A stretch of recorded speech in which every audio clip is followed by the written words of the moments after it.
Bismillahirrahmanirrahim. Assalamualaikum warahmatullahi wabarakatuh. Bertemu lagi dengan saya Zila Azila Pramita dalam pelajaran Bahasa Indonesia. Nah, untuk memulai pelajaran kali ini, marilah kita berdoa bersama-sama dengan mengucapkan basmalah. Bismillahirrahmanirrahim. Nah, bagaimana kabarnya hari ini? Alhamdulillah ya, sehat selalu. Nah, pertemuan sebelumnya kita telah membahas tentang pengertian, ciri, dan fungsi dari teks laporan hasil percobaan. Untuk pertemuan kali ini, kita akan membahas tentang menyimpulkan teks laporan hasil percobaan. Mau tahu lebih jauh? Ikuti ya!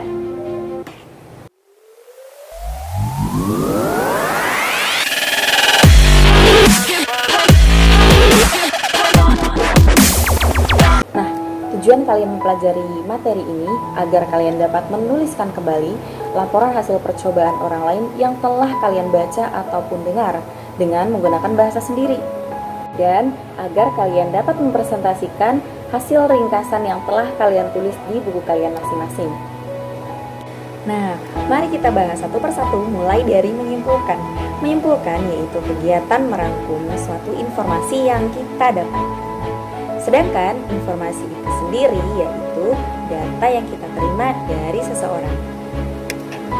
Nah, laporan hasil percobaan itu adalah tulisan yang dibuat berdasarkan kegiatan yang sudah kita lakukan. Nah, jadi menyimpulkan informasi teks laporan hasil percobaan yaitu kegiatan merangkum, mencatat hal-hal penting atau hal-hal inti dari laporan hasil percobaan orang lain yang telah dibuat. Nah, dalam kehidupan sehari-hari misalnya, kita mendapatkan informasi dari seseorang atau dari suatu sumber. Nah, kita itu jangan asal menerima informasi tersebut atau menyimpulkan informasi tersebut dengan simpulan kita. Kita harus mengecek dulu, cross check dulu, betul tidak informasinya seperti itu. Dan kita kalau menerima informasi itu harus lengkap. Jadi ketika kita menginformasikan kepada orang lain, itu juga menjadi informasi yang lengkap. Karena informasi yang lengkap akan membuat pendengar atau pembaca itu lebih memahami informasi yang kita berikan atau kita sampaikan. Nah, sebelum kita beranjak ke materi selanjutnya, kita lihat dulu yuk video berikut.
Langkah yang harus dilakukan sebelum merangkum informasi yaitu yang pertama, menentukan informasi.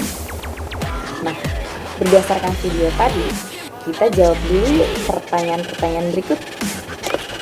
Nah, pertanyaan pertama, apa judul laporan percobaan tersebut? Judulnya apa tadi?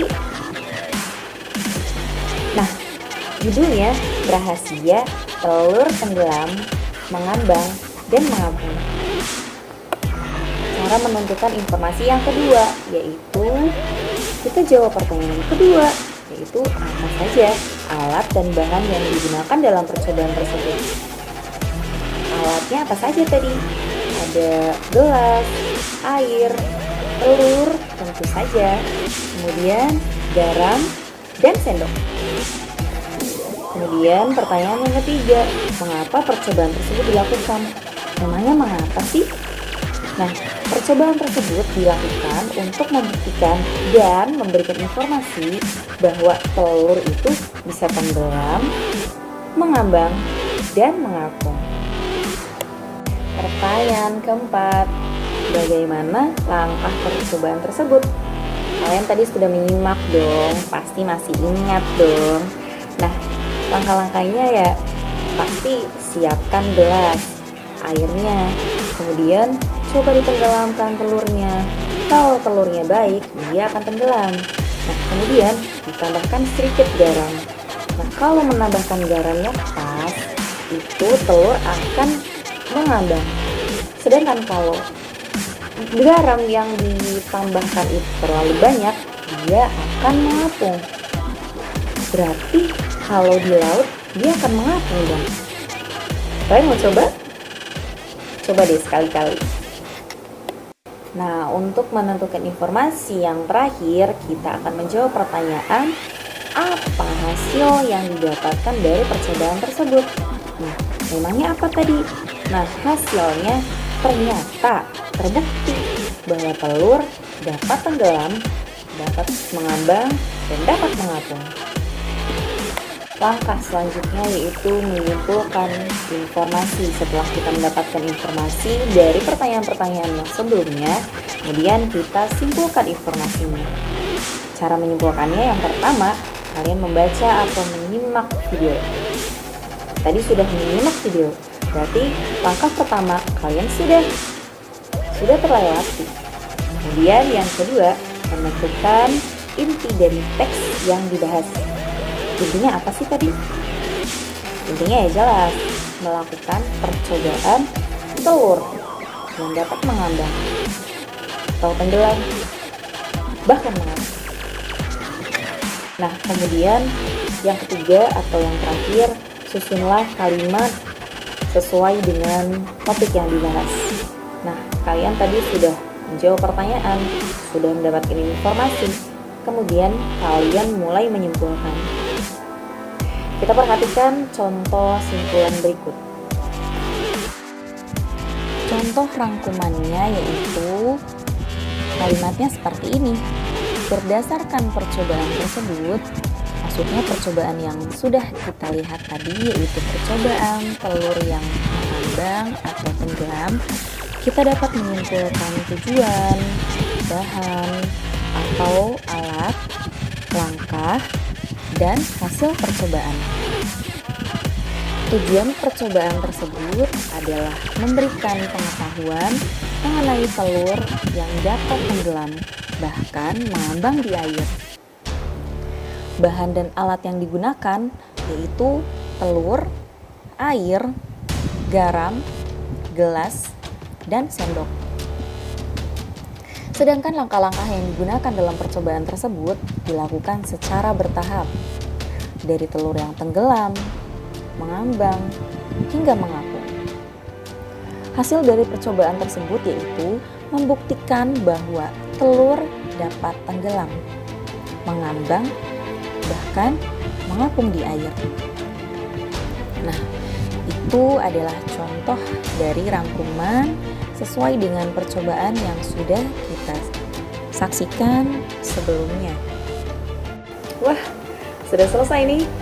Alhamdulillah, kita telah membahas tentang menyimpulkan laporan hasil percobaan.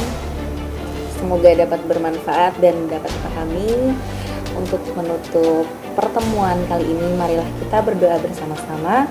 Subhanakallahumma wa bihamdika asyhadu an la ilaha illa anta astaghfiruka wa atubu ilaik. Wassalamualaikum warahmatullahi wabarakatuh.